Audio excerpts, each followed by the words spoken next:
everybody, my name's Karena Stipp, and I am a realtor that specializes in helping seniors. And I started that a few years back after I had helped my mother downsize after being in her home for 44 years. And I knew there had to be a better way. So I've tried to find all the answers I can, and this seminar series was kind of born out of that process. And so today's seminar is all about avoiding scams, and we have with us an expert, Phillip from Nerds to Go. So I'm going to let him introduce himself and tell you a little bit about himself. Phillip Carter. I'm a Texan, but I'm never going to go to Texas because I married a girl from North Carolina that went to Enloe. She works here locally at Lunaso Med Spa. Her name is Paula, and she's a nurse, so obviously I married up. If I try to move, she's a Johnson, and I understand there's a crap ton of Johnsons in North Carolina. I think if I tried to move their daughter to Texas, I would be disappeared overnight. But no, it's way too hot in Texas. I'm not going back. I run Nerds to Go. I've been open about 3 years. I'm an old Cisco IBMer. I am. You also? I'm IBMer. Yes. There's a lot of us here in the area, and I see a lot of them come through the door going, I don't want to do this anymore. We throw their laptop down. But after about, I don't know, I started off in the 80s. I'm 60, and about 5 years ago, I kind of got tired of driving to RDU and flying somewhere. I didn't even know anybody around here. I didn't know how to get to Harris Teeter. Being a business owner here locally for their years, the connections I'm making in the community, connections I'm helping people make to other people is just what really floats my boat these days. So I am not an engineer, even though I've had that word in my title. I was always in sales and marketing, but I was a sales engineer. I was not the sales rep that owned the customer. I was the guy the sales rep brought in to do the dance. And hi, this is the coolest new box you could buy from Cisco or IBM. If you'd like to buy it, talk to the guy in the back of the room. I'm off to the next city. So literally driving to RDU and flying somewhere every weekend. That was fun. But it's been really fun over the last 3 years getting connected here, getting to know friends of the Northway Senior Center, getting connected to Seniors Information Networking Group, another great group that is a bunch of... We both belong to, yeah. Yeah. So that's who I am. I run the business not necessarily to make huge profits. I'm okay where I am. I want to help people. It's a lot of fun doing so. And that's why I'm here today. Try to lend you a little bit of knowledge, but it's not all me. You've all been scammed. If there's a person in here that doesn't raise their hand when I say, have you been scammed? We'll know what that person's really saying, right? I've been scammed. And I'll talk about that as well. Okay, so what we're going to talk about today, we're going to touch on a number of different types of scams: phone, mail, door knockers, or people who come to your door, fundraisers, Medicare, and internet. And there's a lot of different kinds of scams out there. The scammers, that is their full-time job. So I thought I was pretty savvy, and as I prepared for this, I realized I wasn't quite as savvy as I thought I was, because that's their job. That they work all day long every day to try to figure out how to get money or things from you.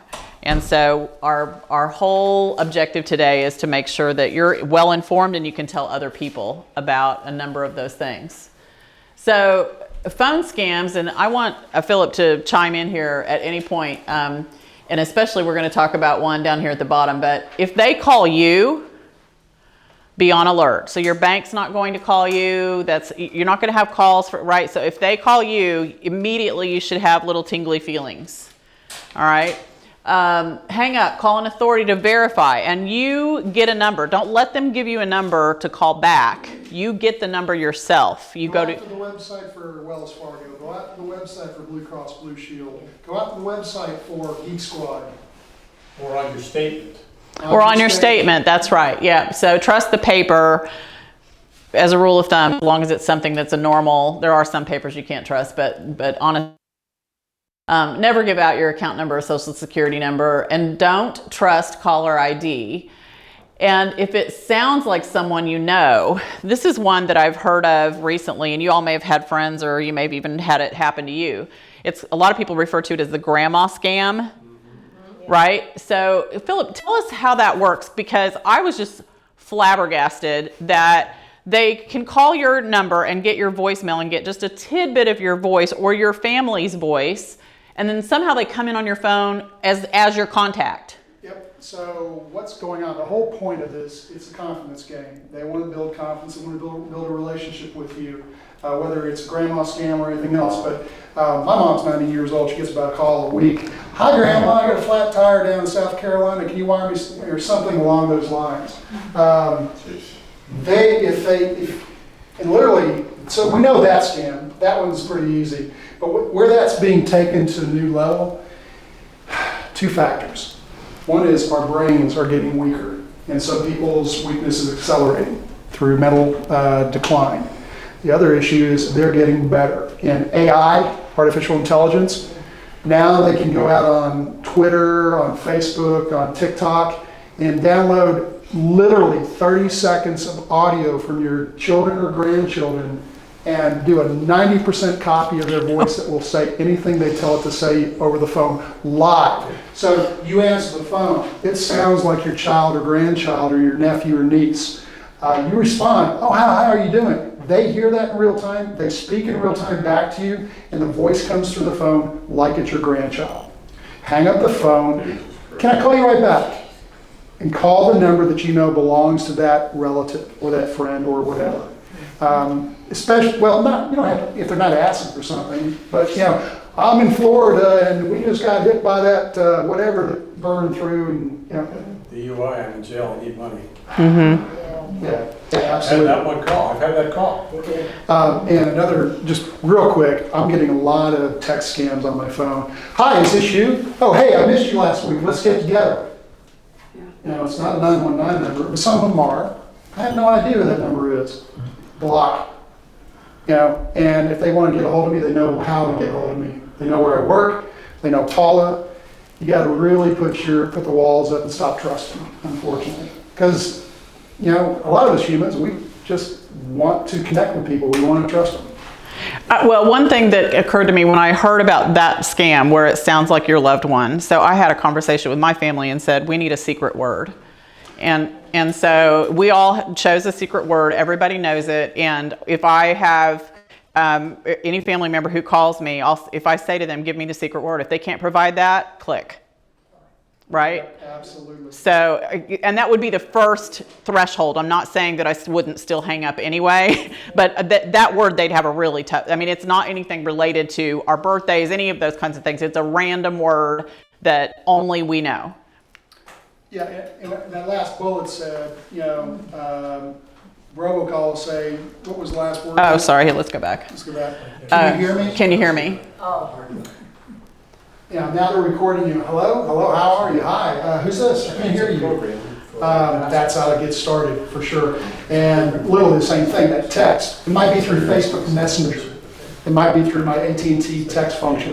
Hi, missed you last week, or hi, is this you? And there'll be a URL in there. That's what I got to take it for. I'm sitting on the couch watching Game of Thrones with my wife, trying to pay attention because I'm running a business at 9 o'clock at night as well. And she's saying, are you paying attention? I'm not rewinding again. And text comes in from text as a friend that I always text on a weekly basis with, high school buddy. Hey, is this you? And there was a little URL there. I'm just like, I'm paying attention, click. It takes me to log in for Facebook. Okay, credentials in, click. Login failed. Uh-oh. Hon, pause. I will be right back. I ran into my desktop computer, changed my credentials. I heard back the next day, the same friend had gotten their Facebook profile stolen, and they hit everybody in their Facebook list with that same scam. And 5 or 6 of them literally had their credentials rewritten and lost control of their Facebook page. It can happen that quick. That's why I don't do Facebook. That is one, definitely an answer to it. Sorry. No, don't apologize. That's good. Okay. Question. Oops. What example of secret word or comment?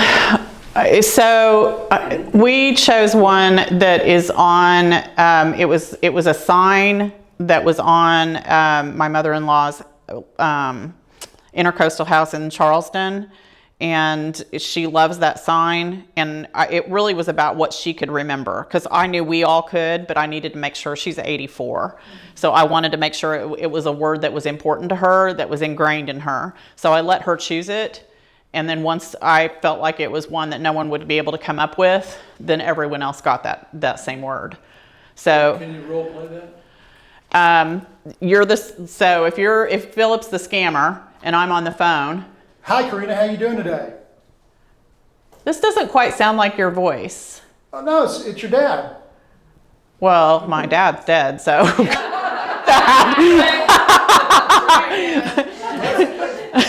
My son, say you're my son. Hi, this is your son. Okay, so Cody, there's something that sounds weird about the way this call came in and shows up. Just tell me the secret word. Well, I'm sitting in front of the high school, Mom.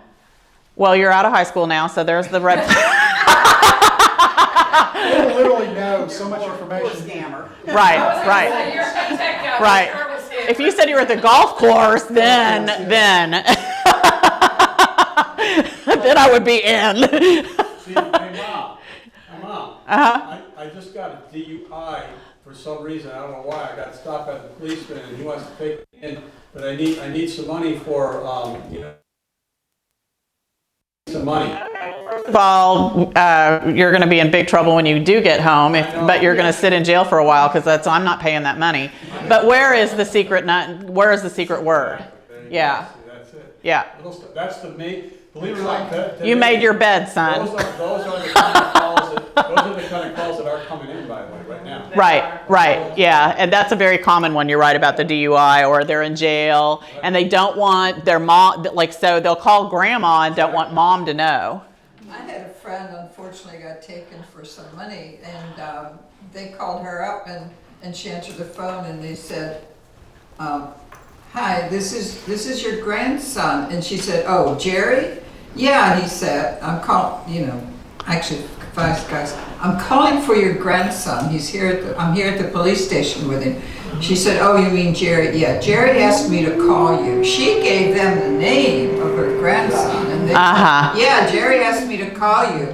He's in jail and he needs some money," and she sent them money. Or, So be careful what you give out. That's right. Yeah, Bob. No, I don't know Bob. Sorry. Yeah, you're right though. It's almost knee jerk Yeah. to fill in those kinds of things. My mother-in-law called me one day and she goes, "Oh, Karena," and she's a little gullible. She's a very sweet lady, but, "Oh, Karena, did you hear Betty got this really good deal? Bed Bath & Beyond has a warehouse sale." And so then she's telling me all the things. I said, "What did she get?" And she says, "Oh, she got a Robo vacuum for like $7.99. I said, "You mean $7.99 or $799? "No, $7.99. They're just clearing all this stuff out." She keeps listing stuff off. And I said, "So Martha, does this sound too good to be true?" And there's this long pause. And she says, "Oh, yeah." And I said, "And Betty's pretty savvy. I mean, she's a sharp lady." And I said, "Go talk to Betty now. Hang up the phone with me. Go talk to Betty and see if she can stop it. She needs to call her bank now." And so that was the end of that. But and I said, "Where did she see this?" And I said, "She didn't go in a store, right?" And she goes, "No, she saw it. She said on Facebook." And I saw one day. It was like a brand name that I like. That's how that works, right? And I click on it and I put stuff in the cart. And then I was like, "Oh, wait a minute." So then I go back out of it, I Google it, and sure enough, it's a scam. And I'm like, well, and I feel gullible because I felt like I'd been scammed. They didn't get any of my money or information, thank goodness. But I took it to that step. Yep. And now it's planted a cookie in your browser, so they know how to find you as well. Here's another little thing that will happen. I hate to keep it around, sorry. No, it's okay. I'll tell you another that's happening on your computer. If you go to a website, okay, and it can be a little sketchy or whatever. You go to a website and you click on it. Eventually, down on the bottom, on the right-hand side, a little box will come up and say, "Hey, McAfee, you got 14 viruses on your computer. Can you click here so I can install?" This happens in my shop every day. Yes, that's why I don't advise using McAfee or Norton. A lot of it gets installed auto-magically when you install some other software. They'll just drop in McAfee or Norton. That's another reason why I don't recommend them, because I don't like adware. I use Bitdefender. Is that good? Bitdefender is good. Malwarebytes. If you take a look at the sheet that I gave you, down I think bullet number 4. There's a couple of good ones. The Windows Defender is pretty darn good. Windows Defender is pretty darn good. The other problem you have if you do Norton's or if you do McAfee is it also helps slow down your computer because it's going to try and find every file you open. Anytime you click, it's looking at it. So And the other problem with Norton and McAfee, they know they've been around so long, they're kind of like AOL. They assume all of you have Norton or McAfee, so they're going to throw something into an email and you click on it, you click on it, you didn't even know you clicked on it, it loads a little kernel and it pops up in the lower right corner, you've been infected. You click on it, now it's downloading something else that's even bigger and badder. And next thing you know, oh, your data has been locked up, call this number. like a keylogger or something. Hi, McAfee, can we help you? It ain't McAfee. Right, exactly. Yeah. Yeah, so yeah, be very careful. So mail scams, free offers. In the mailbox. In the mailbox. This is snail mail, and they know that. So statistically, seniors like tactical things. Like we like mail, and if you look in a senior's mailbox versus, because I've done this just before, I've had someone the house is empty or what have you, and I'll check it because I see stuff sticking out. That's a senior's house. But someone who's 25 or 30, all they have is the junk mail. They don't get anything else in the mail. So they are specifically looking for your demographic, and they're going to send you things that they're hoping that you're going to act on. So there's going to be a free offer, but then there's just a small charge for processing. And then that's going to probably lead to another charge, right? A requirement to pay something up front, but then assurance that you'll get it back in the transaction. Does that sound right to you? Because again, if your senses are going off and saying, wait a minute, but they make it look real pretty, right? Official looking letters or bills requiring payment. Here's one that they'll do. So I have people who close on houses, and everything is handled in the closing transaction, just so you know, if you ever buy or sell a house. It's all handled there at the table. But then some scammer somewhere has our seal, and they'll put it on a piece of mail, and they'll send it to you, and they'll tell you that you owe $300 in taxes. And people mail it in all the time. I bet you, before you go there, this specifically, I'm a business owner. About once a week, I get a letter from some different company going, hi, we'd like to renew your website domain, the subscription I have to pay to keep the website active. And it looks totally official. It comes from, the logo on it is from my domain manager. I'm going, it's just, this stuff is so real looking. Yeah. And if you get one of those things in the mail that says you owe taxes on your mortgage or property taxes, that's not given to your mortgage company because you have the mortgage and they take care of that. It's escrowed, yes. It's already in your cost per month. Yeah. So if you get that kind of thing, you send it to your mortgage company, they will know it's a scam. Yeah. And they're trying to scare you. They'll send you, this is a collection letter. Oh, yeah. Right. The first thing you do, what do? Call the number on the collection letter. Oh, no. No. You go right to your computer or your phone, and you Google that number for the state itself. If you really have a question, you look up. Mortgage. From bill pay, it goes automatically, but you don't bother to go into Wells Fargo bill pay or whatever your bank is to check it. You just call that number in the letter, then they got you. Mm-hmm. Okay, so door knockers. So these are, sometimes people refer to these people as gypsies. Hello. Uh-huh. Because you're talking about a mailbox. Uh-huh. And there's another kind of problem with the mailbox. People take out. They do. They take out your. That's a very good point. So one of the things people will do is they'll cruise. If you've paid a bill physically with an old-fashioned write the check, and you put it in your mailbox, they're looking for flags. They will come get that. They can wash the check, and then they can fill in their own information. I will make out, there's a few things I pay with checks, and because I don't like for them to have my auto bill pay information in some cases. And so I will walk it out in the morning, just an hour or so before the mailman is there. And my office happens to be in the front of the house, so I can watch. And we have a dead-end street. Post office is across the street. Yes, that's even safer. In my case, I won't do it unless I'm there at home. And I'll put it in a place at night, right by the back door, the kitchen door, and then I walk it out in the morning when I know I'm going to be there. I'm so paranoid, I won't put a letter in my mailbox. I'll only put it in that slot at the post office. At the post office. Where it says letters here. Yeah. I think that's I don't care safest. what kind of letter it is, that's the only place. Yeah. It is. a quick little, Uh-huh. if you're still writing checks, use a gel pen. Okay. It's made in whatever, they're ink that cannot be bleached or washed. Okay. So did you hear the Smear, but they can't remove it. Liz is saying only use a gel pen, which is what you each have a gel pen I left at your place there. So those are gel pens and they're safer. Ink than your regular little whatever. Yeah, they do But smear, you're can't right. be- They can be washed. Okay. So somebody notices you have home repairs, they knock on your door and they say, I can help you with this. And they're going to lead to, they're going to do that job, they're going to overprice it, and then they're going to tell you that they found other problems. And they're going to try to, like, basically they stack one job on top of the other. And they'll usually say, oh, I just did your neighbor's house down the street. Now, they'll name your neighbor by their name. I just did Bob's house. We can all access that. You just go to WakeGov, real estate records, and you can see all that information in no time flat. You can pull it up as you pull up to the house on the street. You're on your phone. In the last election. Yeah, that's right.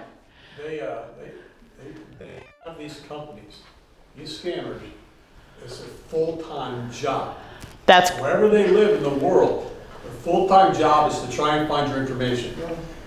There's companies out there that sell your information, and it's out there for sale. Yes. They know your name, they know where you live, they know your telephone number. If you look just people search, and you pay the $5 that they want to send you for people search, you get thousands of pieces of information on a person just by that. Yeah. So- Well, and so to piggyback off that, I have a dear friend who is an IT security guy, and he makes a ton of money, a ton of money. And Corey has all these screens. He works from home. He never leaves the house. And I'm there one day and Sheila's talking about how stressed he is. And he's the most zen person you've ever been around. Like they're literally yin and yang. She's this, the one who's the theater major, and he is like almost a flat line. And so I'm like, Corey's stressed? How can Corey be stressed? Like all he does is sit in front of a computer every day. And Corey overhears me. And he steps out of his office and he said, just think of it this way, Karena. He said, the scammers only have to get it right once. I have to get it right every single time. And boy, did that put it in perspective for me. Absolutely true. Isn't it true? Remember the one that they do on credit cards? Everybody listen to this now.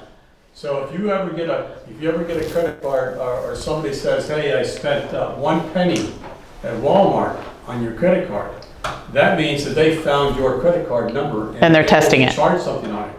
And as soon as they do that, they will charge more and more. Yeah. So that happens a lot. I want to key off of what she said about her friend Corey. If the guy who knows the most in the world about this is freaked, should you be freaked? Absolutely.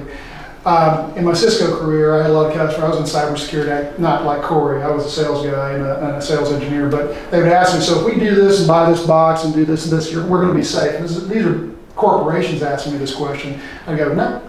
Not at all. Well, how can I be safe? How much money you got? Well, if I spend that much, will I be safe? No.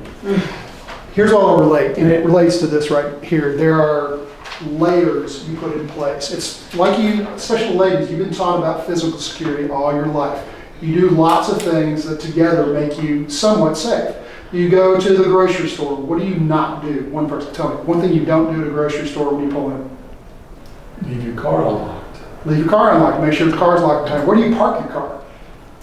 Under a light. Under a light or near the door.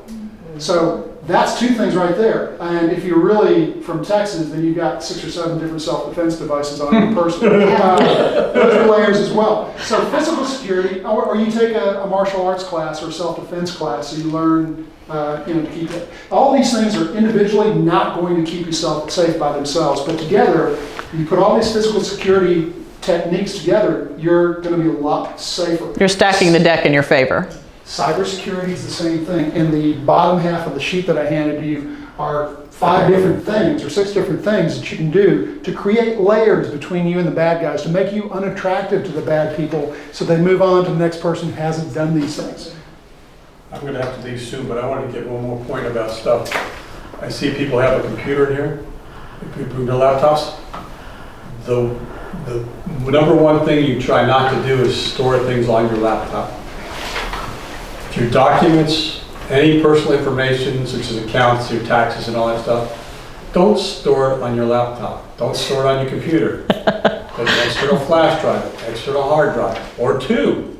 Copy it twice. Copy it off your, the most 3 times. Anything you can keep off your laptop is better for you. That's one of the best layers of security. Also, shut your computer off at night. Don't leave it on all night. Because when you're sleeping, they're working. Okay? So, I'm sorry. No, it's a good point. Good to leave now. Another little fact on, not so much security, but redundancy of your data. You said 2 backups, I said 3. I was taught something when a 10 meg hard drive died in the late 80s on me. I had to take it to a computer repair shop like I am now. The guy says, there are those who back up their data, and there are those who will. Sorry. You get that? Thanks. There are those who back up. They're doing it right now. Thank you for doing it. And then there's the other crowd that will be doing it. And it's an inside joke in that if you're backing up, you're safe. If you aren't backing up, you're going to lose your stuff. It is going to get lost. It's going to get deleted. And if you don't have a backup, you're going to feel the pain. And you'll learn how to back up. So there are those who back up today, and there are those who will, because they're going to lose it, and they'll learn. So anyway. Okay, you're talking about backup. Can I ask you a question? Yes, ma'am. With the Windows 11, the most recent update, Windows 11, looks like Microsoft pretty much moved all your file to the OneDrive. Yes. That is the backup for Windows. Pretty much free, unless you need that much more. Yeah, so actually you don't really have that much control with your file.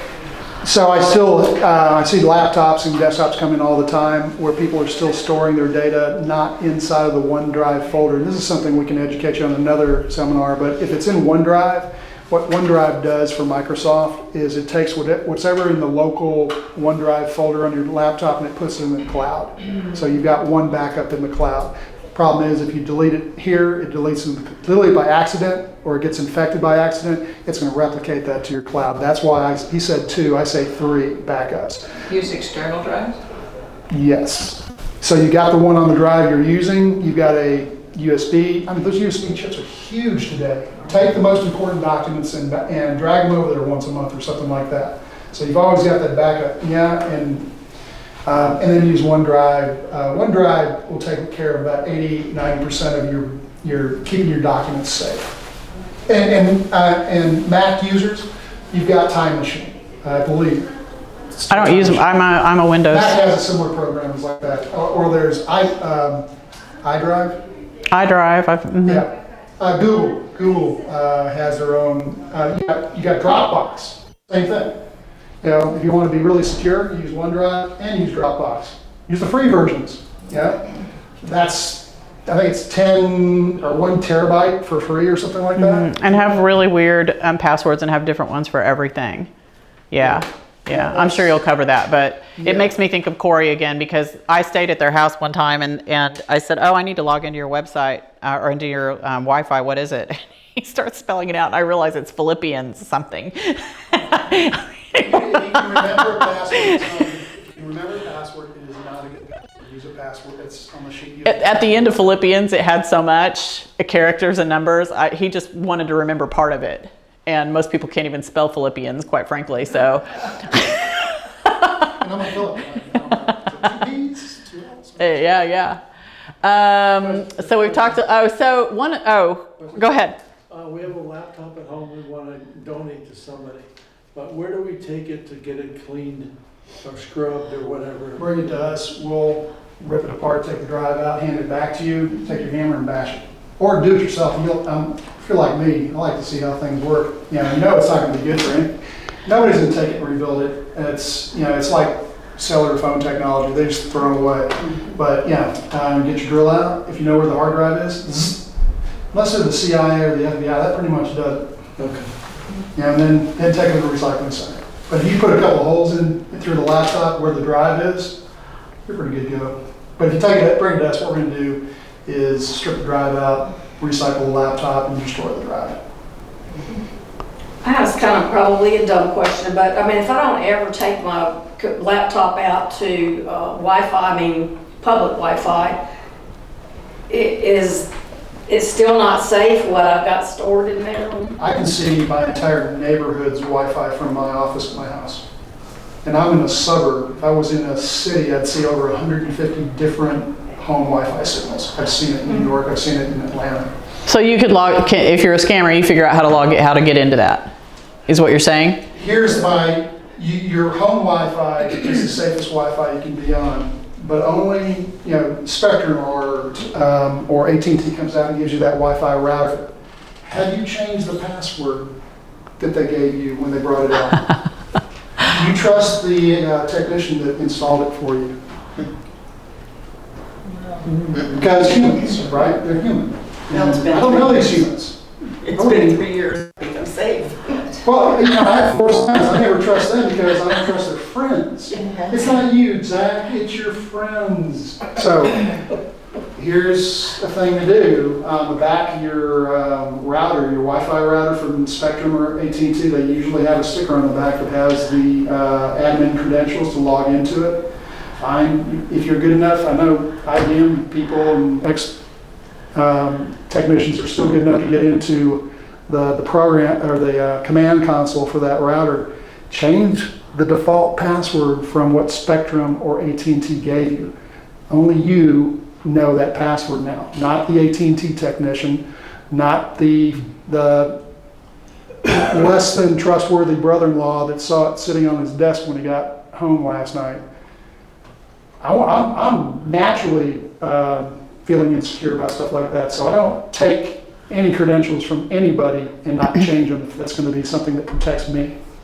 So your like Bitdefender or something like that wouldn't protect you against. no, you're going on the network and they gave you a piece of paper with the login for your Wi-Fi when they installed Spectrum or AT&T. Well, how many people have seen that piece of paper? But suppose you do change it, can they still use that default to get That's in, the even whole though point. you've changed it? No, they don't. You change it to something only you know. And you put. That's the idea. You're changing it so nobody else knows it. Again, the best password is one you can't remember, right? And use a password locker like Bitdefender, not Bitdefender, LastPass or NordPass or one of those. Folks, I'm ADHD as heck. I can't even remember my own name some days. I have over 5,000 credentials stored in Bitdefender from the last 10 years of every bank, healthcare, every login I've ever had. I put my credit cards in there. I don't remember anything anymore. Y'all used to remember your credit card numbers, just like my wife did, right? Can't do that anymore because Citibank sends you a new one every 6 months because somebody's broken into it. Use LastPass or NordPass or OnePass or one of those. Are they secure? 100%? No. LastPass has been hacked twice in the last 2 years. It's made national news. But again, remember, it's a system. Use a password locker, that's one piece. Change the password on your router from what was handed to you on your home Wi-Fi, that's another piece. Don't click all the things on that sheet. Don't do those things. Sorry, we've been on this one. No, so cash buyer for your home. Anybody get any of those offers in the mail? You ever see those? Yes. Yeah, I own some property All the that, time. yeah. Every day. So I don't know that I think I put those in kind of a subcategory of scam because there's a lot of hidden fees that most people don't know that exist, right? And what they're looking to do is buy that home wholesale and they make it sound like you're hitting the easy button, right? That's what they're saying to you. But there are ways. Even if I just met with a couple and they said, is it better for us as seniors to sell our house empty or staged? And I said, look, we can take pictures with your furniture, we'll thin it out and we stage it. 99.9% of your buyers are gonna look online first, so they see it staged. And then you move out and move into your new home, assuming that all works financially, but you move into your new home and that house is empty. That's actually safer for you. Because there have been cases where people will come up and they see the for sale sign out front and they've seen the staged home and they look at the tax records and they know that you've been there for 40 years and they're guessing that you're a senior. That's all they have to do. So they come up to the door and they say, hey, listen, you can get more for your house if you put leaf guards on. Maybe it's somebody who's just started to kind of touch on dementia, right? So they forget that they have a contract on that house. which by the way, leaf guards are only worth their money if you're going to be in that house for a long time. You don't have to get up on a ladder to clean them out. So it is not going to add a lot of value, right? I mean, yeah, don't fall for that either. But they're buying wholesale and they're going to turn around and retail that house. So you've lost out on all of that chunk of equity that you would have been able to take advantage of by talking to, interview several people if you need to, but don't just go for the easy button, because I have an easy button too. And I can make you a lot more money. How much money do they make, ballpark, on the average house? Percentage-wise? I would say they're making, it depends on what house it is, but I would say they're at least at 20%. I would say a lot of them, I call it lipstick on a pig. So if you see the guy, I won't name his name, but if you see his ads and he like sponsors the news and all of that, he does a ton of advertising, which costs a lot of money. Right? And so if you go into his houses, I've been to a lot of those houses. So he's bought those cash. Mark Spain. He's We cannot neither confirm or deny. So he's bought those cash, and then he puts in paint and new carpet, right? That's usually what happens. Or they'll paint the original cabinets if they look really crappy. And so there's maybe $10,000 that goes into that. And then they're going to mark it up $100,000 over what they paid you. So they're making $90,000 off of that one house in just turning that over. Or maybe they make $80,000 with whatever, but they've charged you a bunch of fees to get it too. So those are, there's also free home energy audits. Call your energy, Solar. call. Solar scams. Okay. So I was gonna say, how is that a scam? How does that play? Well, these are people who are offering that, and then they're imposters. So then they're going to sell you some kind of widget that's going to save you energy, which doesn't really save you anything. Solar, I don't consider a scam. I do consider it. My mom actually called me. I happened to be going back to Missouri to visit her. This has been several years back. And she said, I want you to go. I'm going to go to this solar seminar. I go, Mom. But it comes with a free meal. I don't even think we got a free meal. I think we got like a biscuit or something. Yeah. And it makes a whole lot of sense if you're going to stay in that house for a long time. And I said, Mom, you're not like the numbers don't work, like with her age, right? Like she already had cancer at that point. And B, like the town you live in, you're never going to get the resale. So in Raleigh, if you've spent $40,000 on solar on your house, this is how much an appraiser will give you credit for as value added to the house, $5,000 to $10,000. That's what it's worth. So they sell you on the fact that you don't have an energy bill, and you do not. What you do have is a payment on the solar for the next 30 years, which is the same as your energy bill, by the way. Call your energy company, Wake Electric or Dominion or whoever, and ask them who their most favorite solar providers are. Because I call it Wake Electric, and Fred with Wake Electric. Wake Electric set me up for an hour conversation with the VP of services, basically, the product manager. And they just dumped so much. They were so great, Wake Electric, I love them to death. But call your energy company, your electrical provider, and ask them, hey, I'm thinking about solar. Tell me what I should know. And one of the things they should tell you is who is a worthy provider, installer of solar services. Would you agree? Yeah, I would say that would be a good place to start if you think you're going to be in that house for the next 20 to 30 years. And if you're not, then I would not recommend it, period. The only thing I ever considered when you put solar panels on your roof, what if you need to replace your shingles? Usually you have a roof replacement at the same time. As a rule of thumb, most people will do that. So then you have to add another chunk of money in for your roof replacement. So you've got both of those things. One other negative that I traveled a lot back in the day, and I was in and out of Massachusetts a lot, and each little town would be different. Like one would have, everybody'd have solar, and then the next little town wouldn't. And so I asked some of the local people, and they said, oh, well, some of the electric companies back here give huge kickbacks, so it's basically free. And so some of the people I worked with had said, I have X, Y, and Z example. So there's a power pack that collects the energy that those solar panels bring in, right? And there were cases where some of them told me that the people who lived in the house who were close, if their bedroom was close to where that power pack was, they had all kinds of strange illnesses. So personally, I would have a lot of questions, and I'm not trying to, this is not an anti-solar seminar, but I would do a lot of research before I would ever put one on my house. That's how I would feel about that. We have solar on the block lights, and they're only $5. Exactly. Free pest control inspection, there's a lot of these kinds of things. So anytime they're going to offer you some long-term thing, get a second opinion, and just say, listen, I can't do this today. I don't have just tell them you don't have the money. If they come to the door and they try to offer you that, I don't have the money, I'm not interested. And even if they say there's financing, say, I've got to think about it, or no, and go away. In-home care providers who want to help by becoming power of attorney or getting access to bank accounts.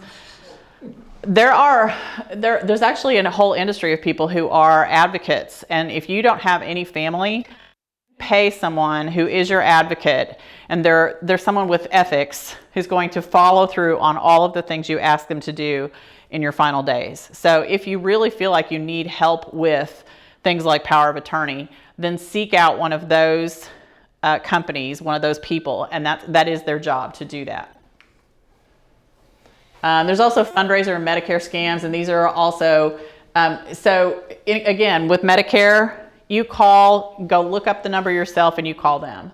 Or if there's young people who come to the door and they want donations for a school fundraiser, and then they say, oh, by the way, can I use your bathroom or can I use your phone? No, the answer is no, because what they really want is your wallet and your medicine cabinet. That's what they're after. So internet scams, I'm going to turn this over because Phillip's we've talked some about some of these things, but I'm sure you can go into a lot more. I have a folder with over 100 emails that are emails that look legitimate from Wells Fargo, Blue Cross Blue Shield, Geek Squad.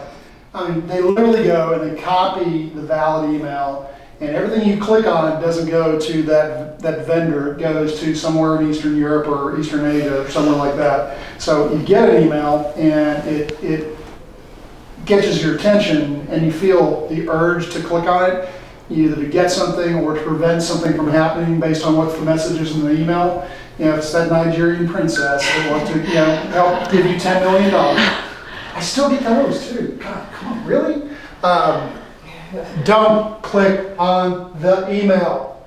If it's from your bank, your healthcare provider, just go to your invoice. Go to the website for the healthcare provider. Call the customer service line. Hey, I just got a message from you. I'm a Citibank user, one of my cards, and I got an email from Citibank. It was actually a letter in the mail, and it was black and white print. There wasn't even a Citibank logo on it, but they knew the last 4 digits of my card number. So I called Citibank. I didn't call the number on the letter. Hey, I just got this. And Citibank, oh, no. We've had lots of calls on that one this week. So find the phone number that's not on the communication in the email and call them just to verify what's going on. Actually, the number's right on the card, isn't it? Right, I mean, yes. yeah, now that I think about it. Yeah. But they're good, and again, they've gone through your mailbox. They've gone through public records. They know who your doctor is. They know what hospital you went to get whatever procedure done. Because they may not have taken the email, they just scanned it, wrote it down, took a picture. Vacuum. They're building. I think. Isn't it a vacuum? Oh, it's a hand dryer. It's a hand Oh, hand dryer. That's what it is. That's the men's room next door. Oh. One thing very important on an email, you get even from friends and family. One thing you can check, it looks like it's from Phillip Carter at Nurse to Go. Take your mouse, hover over the email if it's even in Chrome when you're using Gmail, hover over double click on the email address in the email. But Lewis popped up what the real address is that's behind that. I see them all the time. It's Geek Squad at geeksquad.com. It looks a .valid. I hover over, it's from a Gmail address. 99.99% of all email scams use a Gmail address. Why? Because it's free. So yeah, if you ever see a Gmail address from a business that you do business with, no. Well, bank, healthcare provider, any financial institution, they're not going to use Gmail. So take the mouse, hover over that address. It might pop up then. If it doesn't, double click on the email address and see what does pop up. And if it matches, also take a look at the email address. It might be, anybody not use Amazon today? All right. or Walmart.com. Me, I don't use Amazon. We use Walmart. And I still get emails from Amazon saying your account's about It might past due. It might look at customer service at amazon.net. Amazon doesn't use .net. Or it might be Amazon.net. Or it might be a 0 instead of an O. This is what they do. And they can absolutely go set up a website, mirror the bank, the healthcare provider, the Amazon, and you click on the email, you go to that link, oh yeah, there's my account. Put in your credentials. Exactly what happened to me when I was sitting on the couch. I was presented with a fake website for Facebook. And my credentials failed, but now they have my credentials. Boom. So email, even if it's legitimate. Government, the Social Security Administration, the only email I get from them is, hey, go to your, is it Me1, what's the new website for the government where you can go download your Social Security report annually? Oh, I don't do it. Right, I know which one you're. That's the only email I get from the Social Security Administration. There's 100 other scams that are trying to get your, that's the unicorn right there. That's your Social Security number. So be very careful about those. Tech support. We get Geek Squad fake ones all the time. And you'll notice that you can't actually click anywhere. It's all one, it's just a picture that they put a URL behind. So and it's a picture of the threat from Geek Squad. Hey, thanks for renewing your subscription for $399. I didn't hear lightning, so.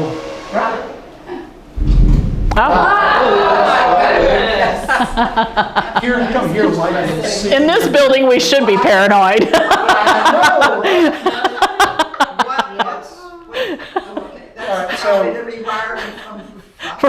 Right. Your bank, I use small bank. I get emails from the bank and then, hey, I'm sorry that Zelle is down. I noticed you tried to use Zelle.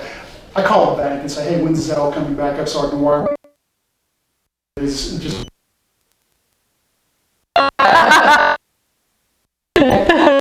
Antivirus, that's the most basic thing you can do. Don't use McAfee, don't use Norton. If you see it, get somebody to delete it or delete it yourself. Go get Bitdefender, go get one of the other ones that's listed there. Antivirus protection, lots of scams that pop up on your desktop. They come in every day, laptops. And what happens is you click on it, call us, we can help you with this. So you call a number, and next thing you know, they've opened up virtual management window, so they're actually, you see the mouse moving around it. And they're going into your Chrome browser, and it takes about 2 clicks to download every URL you've ever been to, every credit card you've ever stored in Chrome, every password you've ever stored in Chrome. It takes them less than 5 seconds to grab. That's how fast they can own you once you give them control of that computer. So are there valid companies that will be honest and truthful and help you support from remote area? Absolutely. It's a great way to do it. Be very, very careful. You know the people that are doing it. Do you trust, I don't want to trust Spectrum or AT&T to come into my computer at all, unless I, no. So be very careful about that.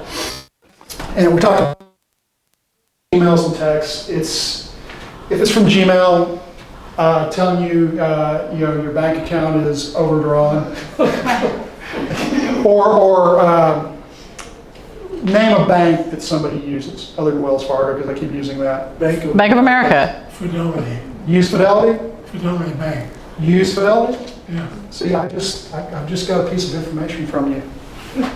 I can go there and I can go now. I'll find your email address in the database here. And I'll send you an email from Fidelity that looks real. Stop answering their questions.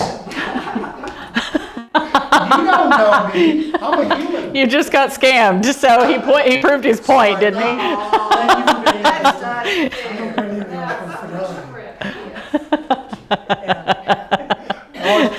Always pick on one person, please. Thank you for being a good sort.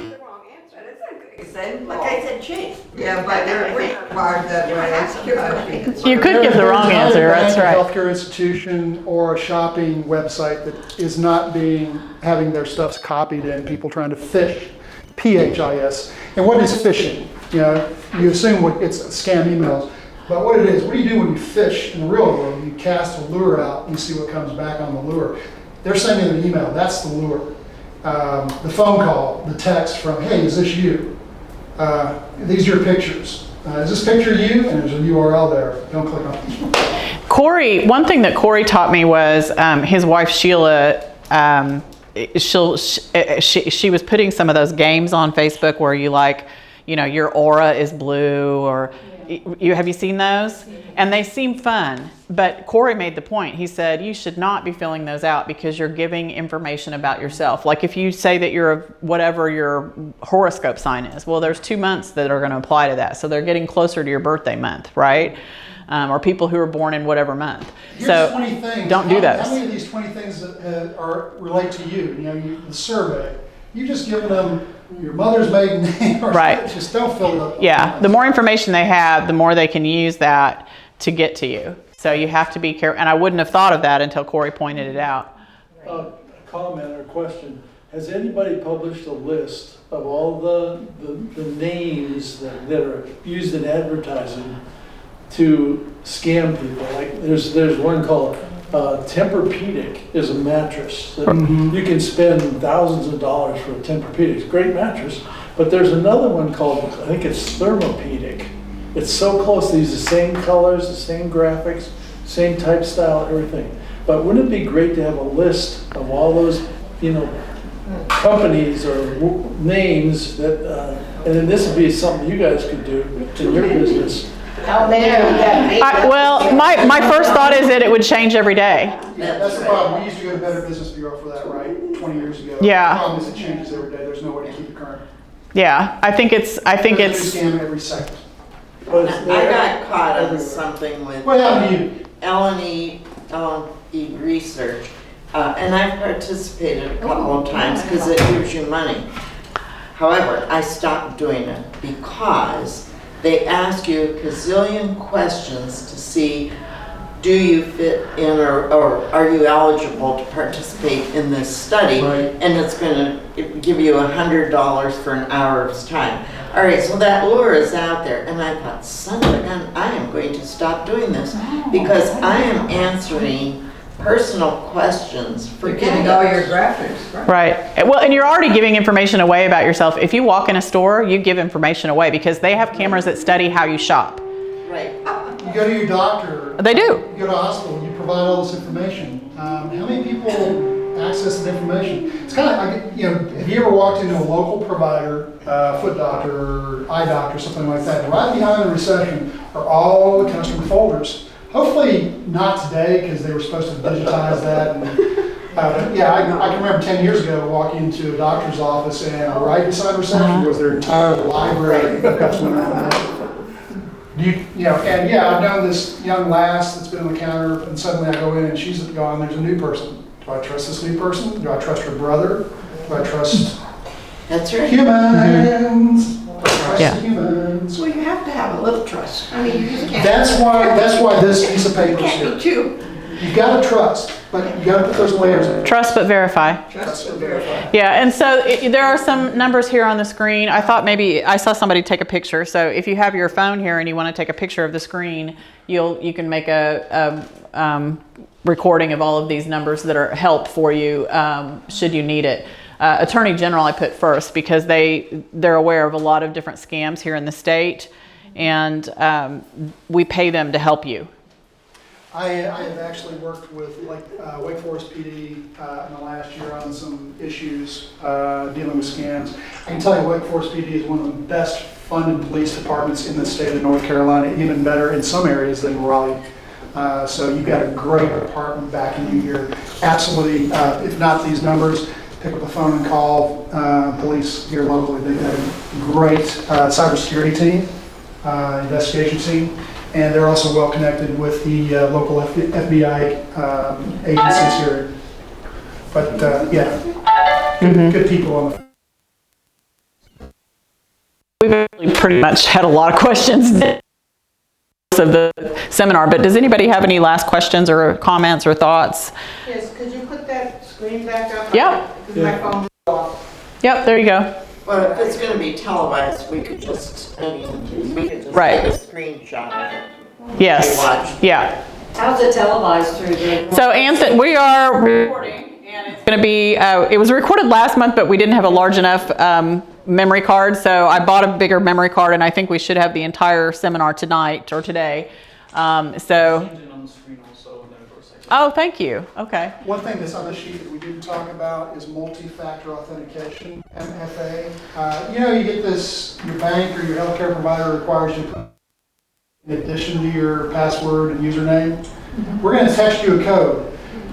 I know it's annoying. I know it's an extra step. It takes a little more time. Turn on multi-factor authentication, MFA, two-factor authentication, on everything you can. Is that going to keep you safe? Can MFA be hacked? Absolutely. Confidence scams. Hey, could you give me that code we just sent you? Never give that 6-digit or 5-digit or 3-digit code out over the phone. That's not authentic. Well, they tell you that every time. Don't share this. But turn it on. If you have the option, a lot of companies, healthcare providers and banks now require you to turn it on because they don't trust you to be secure, and they're just reducing the risk. But there's a lot of healthcare providers, banks, institutions, people that deal with your financial records, your social security number, that don't require it. So turn it on. Turn it on. What about Face ID? Face ID is good. It's another layer. So it'll say, do you want I use it on my phone. identification? So you do the Face ID and then an additional one. Absolutely. When I go to North State Bank, my primary bank, I put in my username's credentials, so they send me a text, and I can't even get to that unless I verify the Face ID on my phone. Right. Yes, I got 3 layers before I get to my bank. One quick thing I want to share. So when my mom was diagnosed with breast cancer, she passed away last October, but she had it for about 5.5 years. And we took her to MD Anderson in Houston when she was first diagnosed. And this was just before Hurricane Harvey came through. So she got on medication, and then we took her back right before Hurricane Harvey, and she had genetic testing. Now, everything at MD Anderson you can access through a MyChart kind of application where you can get your medical information, your insurance information. You can store all of that, right? And so as mom is being tested for genetics, they share with her that she can't access any of that through their mainframe. They keep an entirely separate system that no one can access, and they were carrying it out of the building when Harvey was bearing down on the city because they were that paranoid about the genetic information. Wow. Now that told me a lot. And for those of you who've ever had friends or family who, if you've ever done, anybody done the my 20me, what is it? Yes. 23andMe. DNA, 23andMe, where you swab and you do the DNA. And it sounds fun, right? Let's find out if we're from Ireland. Well, what you've done in the fine print, you sign away all your rights to that genetic information. You never get it, it's never back to you. So if our laws that currently protect us for healthcare and life insurance are ever changed, you could be turned down for those things. Now, it may not affect you if you're on Medicare. You're probably already past that point, and that's why I felt comfortable enough with my mom getting genetic testing, but I won't do it. And I had a conversation with my doctor. He did it with a fake name and a throwaway credit card because he wanted to know what his genetics were, but he didn't want anybody to know who he was. I will close with one other comment. We're all of a certain age here, and we have friends and relatives that are a certain age or even older. And some of these friends and relatives are starting to get into mental challenges.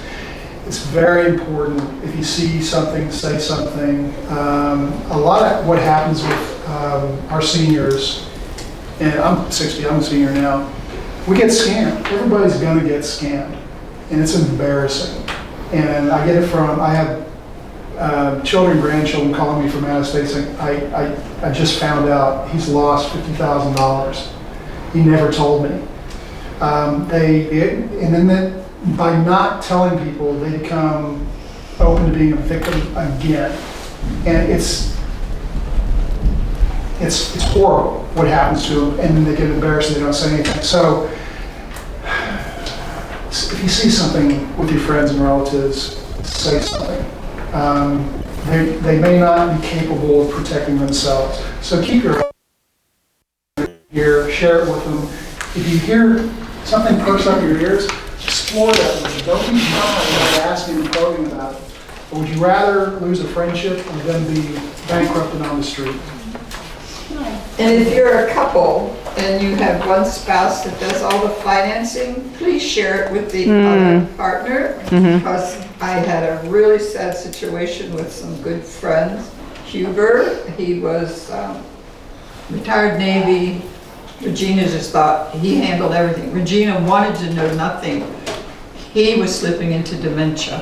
He lost almost their entire savings. Oh, He lost Hear it every day. thousands, hundreds of thousands of dollars.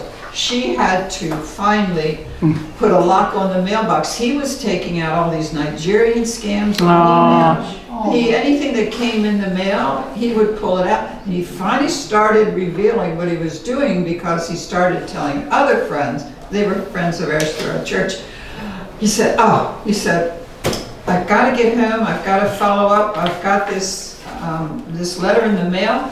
I've got to respond today because they're going to pay me 50% on my investment. And that's when it finally got back to Regina.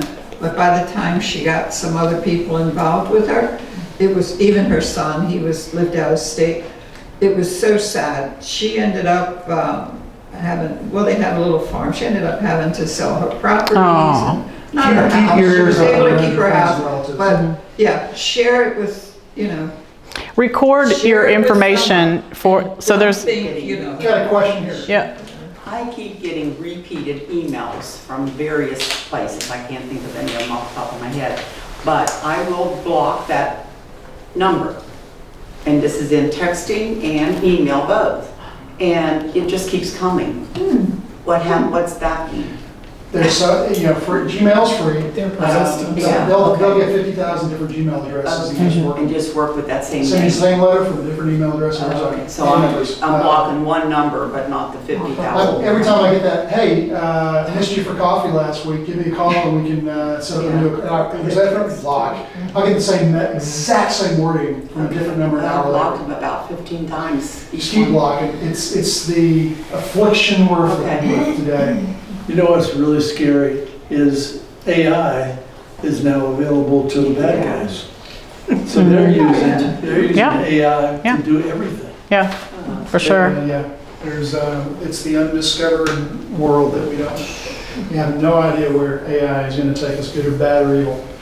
And, there'll be a bad guy. there's Boy Scouts going to use it well, and there's bad Scouts going to use it bad. That's right, yeah. You all have a survey in front of you. If you would, please take the time. No dumb But questions. if one is on Facebook, how would I know that I have indeed been hacked? You can't log in, Okay. number one. Yeah. You get messages from your friends by phone, text, message. Hey, did you just do? Send a blah, blah, blah, yeah. My father-in-law, bless Jack's heart to death, he's on Facebook a lot, and about once every 6 months I get a new Facebook invitation from Jack to be his friend. And they'll go out and they'll copy everything off his Facebook page. Their goal is to go get his friends. So, Jack, you've been hacked again, change your password.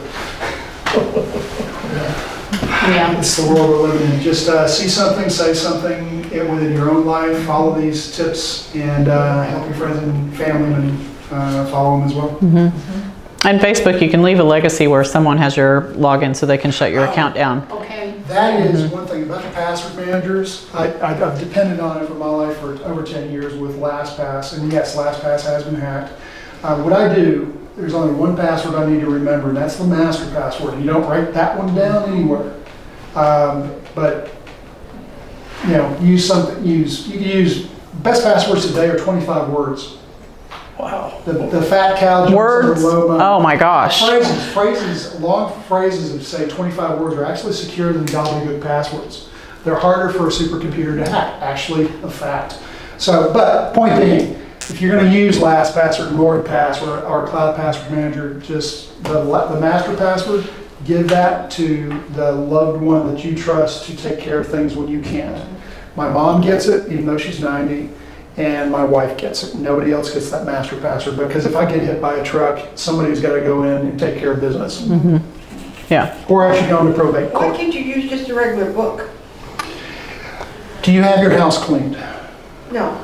Do You have repairmen come You in. got files in your house with your bank account, your chart account. I mean, you have to. You have home care provider. I'm not saying, you don't have to admit anything. I'm saying people come into your By house. that time, you shouldn't be on Facebook or have a. If you have a book, then have a safe. I won't tell you my mother's name, she's 90, I won't tell you where she lives, and I have tried my best to get her, get rid of her little red book on her nightside table. Yes, you have to secure it. The kingdom is right there on her coffee table.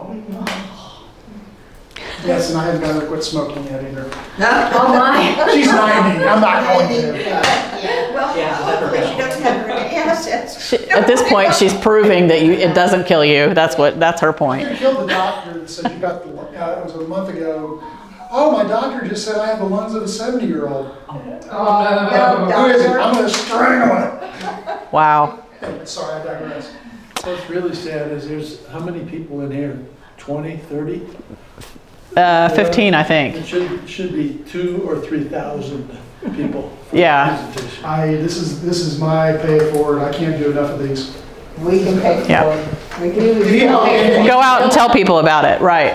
I do this in 20 minutes or 2 hours. If you have a group of friends or business associates and you would like me to come present this, I would love to, please. If you have a clubhouse in your neighborhood, that's, yeah. I Okay. do a senior center about once a week. I probably do a ladies group about once a month somewhere.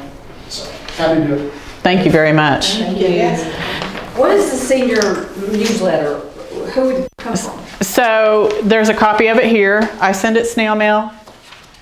Oh, snail mail. So if you would like to be on the mailing list for that and you're not already, you let me know. And I am not spamming you. I'm not. It's only just informational if you want to receive the newsletter. I don't sell it off. What about the titles? Well, the titles coming up. The newsletters? Oh, well, are you talking about the upcoming?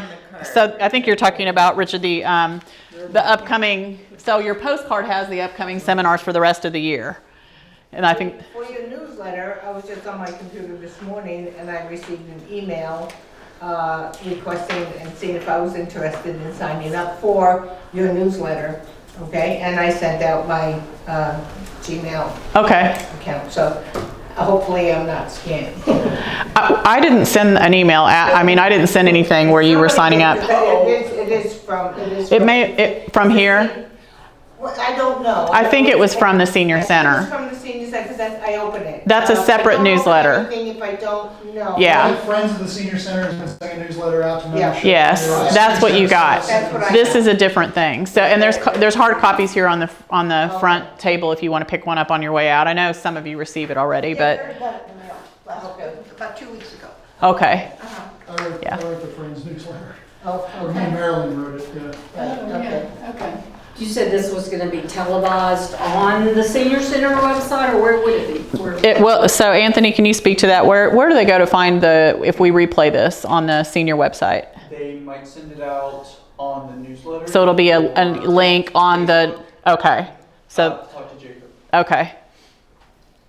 Alrighty then. So next month is September Thursday. It's always the second Thursday of the month. This one will be, and it's always 10:30 in the morning here at the senior center. So senior independent living options, and we'll talk about those. Even if you don't feel like you're ready, some of them have a waiting list of 7 to 10 years. So if you think you may want to at some point in the future, it's good to learn about it. And experts are predicting that there will be a shortage of senior housing starting in 2030. Too many of us aging out. There's 55 million people in the U.S. today that are 65 and over, but in the next 20 years, that number will balloon to 90 million. So you will be in competition with a lot of other people who want to get on. If we live there. Yeah. Statistically, if you are 80 and you are healthy, relatively healthy, no major health issues, you're very likely to make it to 100. Plan now. Plan now. Yes. Check your bank account. New goal. Yeah. So after all of that good news, My wife knows my heritage, and she goes, okay, we just got married in 2016, so the 5-year wedding anniversary, I'm getting the 10-year gift. 10-year gift, I'm getting the 20-year gift. it's an accelerated program. That's funny. Thank you all so much for coming. Really appreciate it. If you've got the surveys and you can hand those in, or as you come out, I'll grab them.